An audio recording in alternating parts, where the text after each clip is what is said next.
신경증적 갈등을 지닌 사람이 좀 심한 경우 어떻게 되냐면 어떤 사람을 선택하는 순간 후회를 해요. 가령 심지어 이게 물건에도 해당이 돼. 이걸 살까 저걸 살까?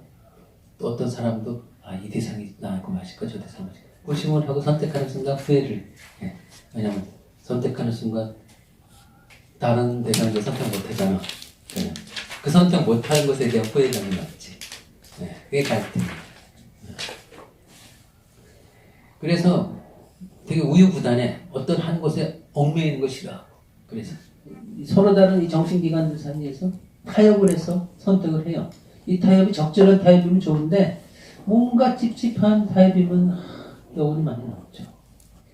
신경증은 정신기능의 위축과 함께 복잡하고 불편한 증상을 가져온다. 이게 이제 불균형이 일어난 거예요. 이 요구와 이 요구와 이 요구 사이에서 어떤 것을 너무 반영을 못했거나 뭔가 그래갖고 균형감을 잃을 때 이게 이제 증상으로 나오는데 이것은 사회가 금지한 유아적 소망을 추구하는 데 따른 대가인데 이 신경증자의 대가는 주로 내적 처벌 차원이 강해요. 그리고 초자에 의한 처벌이죠. 신경증 증상을 가지고 오랫동안 살아왔는데 그것은 이드의 욕망에 이게 금지된 욕망이에요. 이드의 욕망에 대해서 외부적으로 채우지도 못하고 그냥 내부적으로 막 채우려고 하는 환상적 충족에 대한 초자의 처벌이에요. 그래서 더 힘든 상황에 처하는 것보다 그냥 이 증상을 갖고 그냥 몇십 년 동안 살아. 보통의 많은 세상 사람들 중에서도 신경증 성향, 텐던시를 갖고 있는 사람들이 있는데 근데 그 양반들은 정말 환자를 많이 쓸 수가 없어. 그냥 초자가 강해서 사실 되게 존경스러운 면을 갖고 있거든. 그래갖고 내가 그 기억하고 있는 어떤 분은 대학교 때 데모를 못한 죄책감에 시달려가지고 60이 넘어서까지도 같이 밥 먹자는데 2만 원 이상 식사는 자기는 안 한다. 그걸 아직까지도 계속 고집을 해. 근데 그 양반이 실력이 엄청 좋은 학자인데 정말 최고의 학벌을 갖고 있는 내가 알고 있는 수재인데 그 사람의 능력은 대학교 총장을 하고도 남거든. 근데 그 양반은 이상하게 자기 능력을 발휘하려는 그 가장 중요한 포인트를 못해. 그래서 사회적 지위도 그냥 강의하러 그냥 다니는 사회적 지위도 없어. 그래도 나한테는 행복한 면이 있었다. 어떤 면이 있었냐고 했더니 원 없이 책을 읽었다. 그 순간은 참 행복했다고 그러더라고. 내적 처벌에 시달리는 삶을 계속 사는 거야.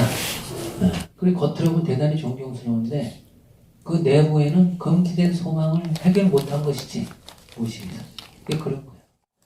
방어 기제는 성격 구조와 정신 구조의 핵이다. 이게 안나 프로이드 입장이에요. 자, 여러분 성격 구조와 정신 구조가 어떻게 다른지 혹시 감 잡히세요? 내 성격이 이래, 내 정신이 이래. 어떤 차이성이 있는? 성격은 취향과 연관된 거야. 취향. 그 사람이 선호하거나 싫어하는 거 있잖아. 다른 말로 얘기하면 넓은이 욕망과 연관된 거지. 취향, 욕망. 뭘 좋아하고 뭘 싫어하고. 그래서 싫어하는 어떤 것에 대해서는 대단히 경직된 방어를 하겠고 좋아하는 것에 대해서는 대단히 열린 뭘 갖고 있겠죠. 그러면 이제 정신구조는 그냥 오지노리하게 쓰이는 말인데 그 자아심리학에서의 정신구조에 하나의 포인트가 있어요. 이드, 에고, 슈퍼에고 이렇게 되는데 이드에서 에고가 생기거나고 에고에서 초자가 생겨나요. 프로이드 설명은 이래요. 오케이? 근데 자아심리학은 태어날 때부터 이드와 에고가 같이 있다라고 봐요. 그래서 이 에고를 원초자라고 얘기를 해요. 말. 원초화를 갖고 태어났는데 그게 이제 외부 환경 속에서 이게 점점 자라나는 것이다. 이렇게 봐요. 근데 중요한 거는 여기서 이제 이거는 이제 같아 프로이드하고 사실이야. 여기서 쇼자에서 슈퍼에고가 태어나요. 이게 3원 구조라고 하는데 3원 구조가 아니라 2원 구조밖에 안 되는 사람이 있는 거야. 이드하고 자아만 있는 것이지. 초자가 미발달된 사람이 있어요. 타인에 대한 배려심을 갖고 있는 사람이 초자가 발달되어 있거든. 그래서 사람을 자아심리학에서 볼 때 3원 구조가 구조화가 제대로 됐다 그러면 네. 편하게 방어를 내려놓고 그분하고는 같이 그냥 대화를 해. 자, 그런데 이게 대단히 중요한 거야. 이건 그 정신 분석가가 보는 하나 기본적 에티튜드. 그런 사람한테 무슨 이렇게 조심하고 방어하고 그러면 기분 나쁘잖아, 상대방도. 그런데 3원 구조가 덜 형성됐다. 즉, 초자가 형성됐다. 그러면 그때는 딱 사회적인 페르소나를 가지고 자기를 방어해야 돼. 왜냐하면 큰일 나. 초자가 발달되지 않은 사람은 이 사람하고 편하게 있다가 여기서 나온 모든 말들을 어떻게 사용할지 몰라. 그것의 피해는 엄청난 거니까. 일단 초자가 형성된 분을 주로 이제 신경증자라고 봐서 신경증자는 편하게 이렇게 얘기를 해. 근데 저 부분에 요 구조화가 덜 됐다. 이렇게 되면 조심하지. 궁금한 게 네. 그 정신 구조화가 덜 됐다고 하셨잖아요. 네. 슈퍼이고. 네. 그런 사람 앞에서 왜 조심해야 되는지. 초자는 도덕성이라고 하는 거거든. 도덕성이야. 어떤 사람은 도덕성의 이름으로 온갖 이기적인 행동을 하는 사람이 있고, 어떤 사람은 도덕적인 언어를 쓰지 않고 정말 도덕적인 행동을 하는 사람이 있고 그래. 중요한 건 그 안에 진정한 도덕성이 형성됐느냐야. 이게 초자가 형성됐다라고 하는 거는 이 안에 기본적으로 도덕성이 형성됐다는 뜻이야. 도덕성이 의심스러운 사람, 그러니까 그게 발달 안 된 사람 앞에서 왜 내가 딱 조심해줘야 되는 거지? 조심해줘야 되는 게 아니라 나를 지키기 위해서 조심해야 된다는 소리죠. 도덕성이 발달되지 않은 사람하고 관계를 맺으면은 자유롭게 편안하게 방어 없이 관계를 맺으면은 나의 존재가 상대방에 의해서 어떻게 이용이 될지 모르지. 그렇잖아.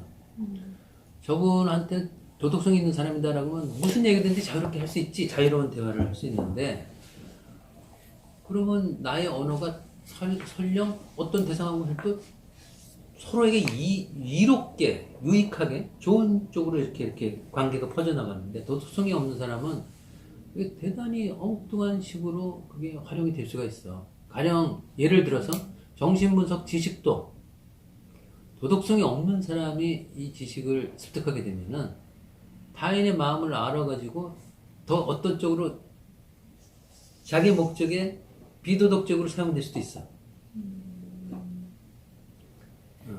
근데 도덕성이 있는 사람이 이걸 취하게 되면은 이걸 인간을 이롭게 하는데 쓸 수도 있는 거고. 도덕성이 없는 사람한테 이 정신분석 지식을 부작용 사례들을 내가 많이 봤거든. 방어 기제를 드러내는 것은 원 본능의 해방이기보다 기존 생활 양식 전체를 위협하는 것이기 되다. 자, 그 뒤에 말이 더 재밌어요. 정신분석은 개인이 속한 문화 전체에 대항하는 전문성이다. 하나를 갖고 있는 그 핵심 방어 기제가 있어요. 그 방어 기제를 잘 유연하게 이 반성하게 하고 부드럽게 만들어야만 그 사람이 무의식 안으로 들어갈 수 있어요. 그렇지 않으면 절대 방어해갖고 진실을 드러내지 않아.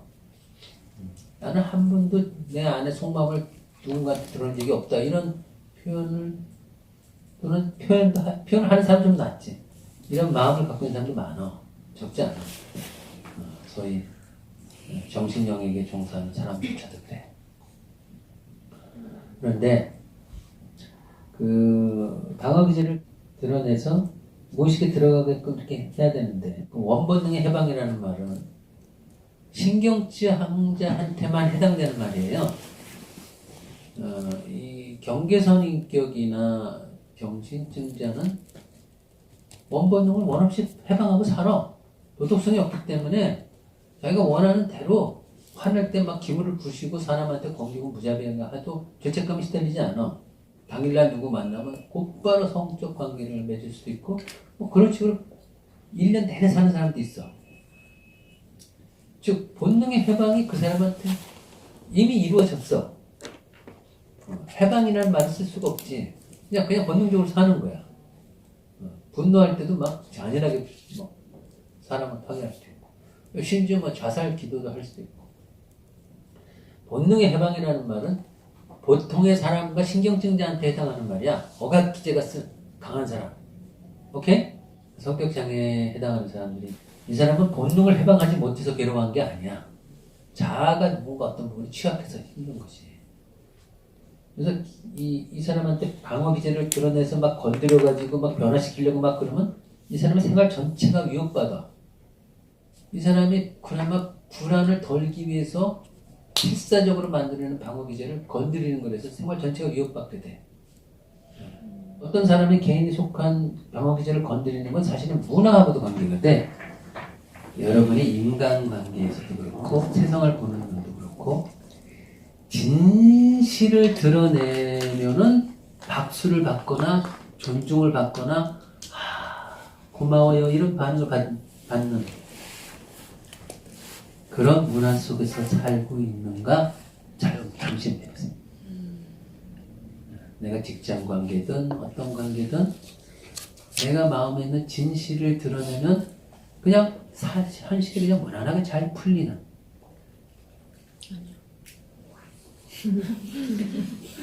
아니요라는 말이 나오네. 자, 이건 개인의 느낌마다 다양할 수 있어요. 여러분은 어떻게 생각하세요? 만약에 진실을 드러냈다가 회사에서 잘리거나 그 집단에서 만약에 도태되거나 이런 사람한테 이 사람이 살기 위해서 나름대로 방어기제를 형성했단 말이야. 그래서 이 방어기제는 이 병리적이다. 고쳐라. 당신 자신한테 궁극적으로 안 좋다. 라고 밖으로 건드려봐. 현실은 그대로인데. 그럼 이 사람은 어떻게 살아? 그렇잖아. 외부 환경의 변화를 같이 도와줄 수 없는 상태에서 이걸 건드리면 이거 위태로워질 수 있는 거야. 오케이? 그럴 때 이 사람이 위기에 처해갖고 도와달라고 왔을 때 기존의 방어기제를 버텨왔는데 이거를 너무 과부하가 걸려갖고 버티기 힘든 상황이 걸린 거야.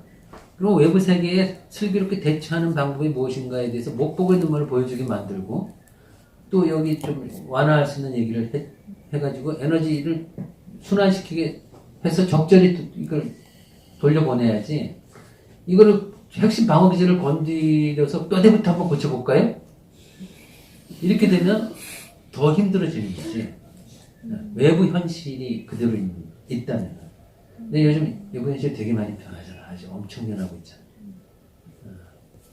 하여튼 좋은 환경이냐 나쁜 환경인가가 대단히 중요해. 요 구조에서는 이 외부 세계가 어떠한가가 대단한 변수예요.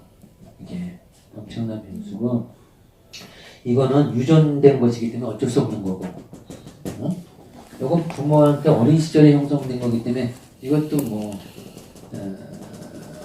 약간의 이제 노력을 통해서 변화할 수 있지만 시간이 많은 거예요. 숫자를 바꿉니다. 외부 세계에 대해서 이 자아 능력을 이제 고쳐주는 건데 이게 외부 세계의 변화 없이 자아의 기존 방어기제를 건드린다? 이건 좀 신중해야 된다는 소리예요.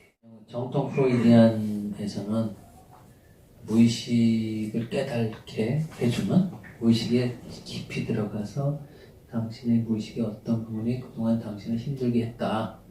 해가지고 이걸 하나씩 소화하게끔 해주는데 이런 거는 신경증자한테 어울리는 가지고 그 경계선 인격이나 이런 사람들한테는 일단 불안하지 않게 어떤 정서적인 면에 있어서 어떤 게 반복이 되고 이렇게 하고 자아의 방어를 어떻게 보면 이렇게 좀 강화시키는 쪽으로 해줘야 돼. 비정 강화시키는 쪽으로 해주고 상당히 성찰보다는 공감해주고 이렇게 최초 엄마가 해주지 못했던 거 있잖아. 최초 엄마가 해주지 못했던 유아기 중에 구강기 엄마가 해주지 못했던 거 또는 구강 항문기까지 엄마가 해주지 못했던 거 그거를 해줘야 돼. 보충해줘야 돼. 그리고 난 다음에 깨달음과 연관된 이것이 나와. 성격의 기본 양상이 방어의 뿌리를 두고 있기 때문에 이 성격이 여러분 취향과 방어예요. 주로 성격은 뭐로 이루어졌냐? 내가 좋아하고 싫어하는 것 또는 그것과 연관된 방어 이 두 가지로 이루어져 있어. 성격함. 가령 무슨 경계선 성격함은 경계선자가 좋아하고 싫어하는 것과 방어, 경계선적 방어. 자기애적 성격함은 자기애자가 싫어하고 좋아하는 것과 자기 성격의 방어. 뭐 이런 식으로 성격 그 유형 분류할 때 핵심은 취향과 방어예요. 성격의 기본 양상이 방어에 뿌리되고 있기 때문에 의식적 방어 과정이 온전히 분석되지 않으면 어떤 증상 극복이 어렵다. 방어 문제 분석할 때 중요한 거는 그 사람의 에고 스탠스가 어떻고 외부 환경이 어떻고 이런 거 종합적으로 가야 돼. 오케이? 어떤 분이 너무 매력적인 미소를 짓는 분이 있어요. 남자 여자다. 그래서 고통을 호소하는데 미소는 너무 이쁘고 든든한 거야. 여자는 이쁘고 남자는 든든해. 근데 되게 고통을 호소해. 근데 저 미소는 뭔가? 저 미소는 뭘까? 얼굴이 너무 웃고 있는데 고통을 호소해달라고 막 그러는데 얼굴이 웃고 있어. 자, 이게 뭔가? 그 미소가 방어가 되는 건가요? 방어에 해당하는 건가요? 우울한 모습을 보이면은 그 현실의 환경에 적응하기 어려운 상황이었어. 수없이 연습해가지고 만들어낸 작품이에요. 근데 그것도 방어의 타협 형성이지. 방어 분석이 정신 분석에서 가장 중요하다. 그러니까 무의식의 내용물을 깊이 들어가서 병의 원인을 끄집어내서 하기 전에 방어를 통과해야 되고 그 방어를 어떤 식으로 통과하고 방어에 대한 온전한 접근과 분석 없이 무의식에 대한 깊은 성찰은 사실 어렵다. 그리고 그게 가능하지도 않고 타당하지도 않다 심지어. 왜 저런 방어 기제를 하필이면 수십 년 동안 그 사람의 인격을 중심으로 형성하게 됐는가? 그것에 대한 숙지를 해가지고 수많이 딸린 거를 다 고려하면서 저 방어를 강화할 것인가 아니면 어떻게 유연하게 만들 것인가 또는 변화시킬 것인가 주변 환경까지 다 현재 그 사람 환경 상황까지 다 고려해가지고 그래서 그 방어에 대한 어떻게 대결을 할 것인가 이게 무의식에 대한 깨달음 이전에 더 근원적인 못이다 라고 주장하는 거지. 자아심리 보면 저 사람이 언어를 쓸 때 그 언어를 보고 방어의 그 질을 알아내더라고. 나는 지금 저 사람을 정신증자로 안 봤는데 그 사람은 정신증자로 보더라고. 무엇에 근거해서 그 몇 마디 들으면 안 돼. 그럼 언어를 좀 명확하게 얘기해 보라고 했더니 하여튼 사람이 어떤 말을 썼는데 저게 사실은 전형적인 어떤 정신증자에서 나오는 언어. 얼굴 표정과 하여튼 여러 가지 비언어와 언어를 다 토탈해서 방어를 읽어내는데 전문가가 자아심리학이다. 근데 자아심리학에서 말한 그 방어는 세 가지만 포함되는 건가요? 아니에요. 방어는 한 3, 40가지 돼요. 이게 가장 기둥이 되는 단계예요. 내가 하나는 얘기해 줄게. 이거 왜 세 가지냐라고 얘기하는 게 자크 락강이라고 하는 프랑스 정신분석가가 이거를 층에서 어떤 단어를 썼냐면 인상 구조라는 말을 썼어요. 인상 구조. 그 사람이 가지고 있는 임상 구조는 안 바뀐다. 이렇게 돼. 그 사람이 현재 가지고 있는 정신 구조를 이 사람은 임상 구조라고 얘기했는데 그거를 이 사람이 분류한 게 이게 락강의 분류 방식이야. 억압이냐, 부인이냐, 폐제냐. 분열 대신 폐제라는 말씀이죠. 이 구조 자체는 안 바뀐다. 정신분석가는 뭘 할 수 있느냐? 이미 유년기에 형성된 이 구조를 경직된 상태에서 유연하게 만들어가지고 현실의 증상적 부작용을 최소화시키는 그 노력만 할 수 있을 뿐이다. 이렇게 구조를 바꿀 수 있다라고 보는 입장하고 구조는 안 바뀐다라고 보는 입장하고 자아심리학에서는 반반이다. 반반. 그런데 구조를 바꿀 수 있다는 쪽의 입장은 이런 것이지. 일주일에 몇백 번 10년 이상을 하게 되면 구조가 상당 부분 이게 해소가 돼서 이게 이제 병행될 수 있는 구조를 바꿀 수 있다. 이 정도고. 이게 참 그런 것이죠. 그래서 이게 주 심볼을 형성하고 여기 이 억압 그룹에 형성되는 뭐 반동 형성이 주지환이 뭐 이런 것들이 있고 또 요 그룹에는 생각하는 게 뭐 투사, 내사, 뭐 다음에 뭐 이상화 평가자라 뭐 여러 가지 이게 있고 뭐 또 요 그룹에는 대표적으로 분열하고 폐제제. 투사적 동일시는 요 두 가지 같이 쓰고 투사적 동일시 쓰고 하여튼 그런 방어미서들이 대단히 많아요. 좀 쉴까요? 잠깐만 보이는데 왜? 아니 악기는 안 보였어요. 근데 수면 그래? 키가 차이가 나나? 네. 보이잖아. 이마가 잘려요. 그러니까 잘렸다니까 그거 쉬는 시간에 그 질문들 이렇게 해주셨는데 방어 기제가 사실 되게 많은데 일단 자아심리학자들은 그 사람이 성숙한 방어 기제를 쓰느냐 또는 유아적 방어 기제를 쓰느냐 이걸 주목한다 그랬죠. 그래서 이게 이쪽으로 갈수록 성숙해요. 성숙한 방어가 요거만 있는 게 아니에요. 이 방어 기제를 사람이 하나만 갖고 있는 건 그런 것도 아니에요. 여기서는 그 사람의 성격 구조와 정신 구조에서 주 구조를 이루는 방어로 대표적으로 얘기를 한 거고 억압을 쓰는 분들도 억압을 주 방어 기제를 쓰는 분들은 투사하는 면이 있긴 있지만 강하진 않아요. 사람을 여러분 투사하고 내사하고 같이 투사 내사 요 경계가 같이 가기도 하는데 그 신경증자들은 사람을 이렇게 볼 때 투사 내사 이게 투사 내사가 있던 여기 이제 동일시라고 하는 게 있는데 신경증자들은 사람을 이렇게 볼 때 신경증 플러스 보통 건강한 사람들은 어떤 사람이 좋다라고 하면은 어떤 무엇 때문에 좋은 것이잖아요. 그래서 그 좋은 것에 대해서 좋다 해가지고 그걸 선택적 동일시를 해요. 선택적 동일시를.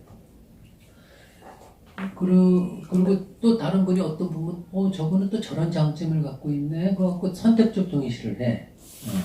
그 동일시를 하는 과정이 대단히 서서해. 빠르지 않아. 급하지 않아. 그런데 이쪽으로 갈수록 이 방어 기제를 쓰는 게 되게 빨라. 급해. 약장사에 잘 속는 사람들 있죠. 약장사가 얘기하면 막 100% 막 저거 먹으면 모든 만병이 다 낫는다 그러면 막 현혹되고 막 그런 사람들이 내사 기제가 너무 강한 거예요. 그러니까 어떤 사람이 좋다 그러면 다 좋게 봐. 이게. 그래서 그 사람이 나쁘게 거기다가 나를 실망시키면 완전 괴물이었네. 막 이렇게 다 나쁘게 되고. 그런데 이쪽으로 갈수록 사람을 보는 눈이 서서하게 대단히 신중하고 그리고 그 대상에 대해서 실망을 하더라도 그렇게 급격하게 사람을 X자를 치지 않아. 그래서 어떤 식으로 그 사람이 어떤 방어 기제를 갖고 있는지 현실적으로 어떻게 알아볼 수 있느냐?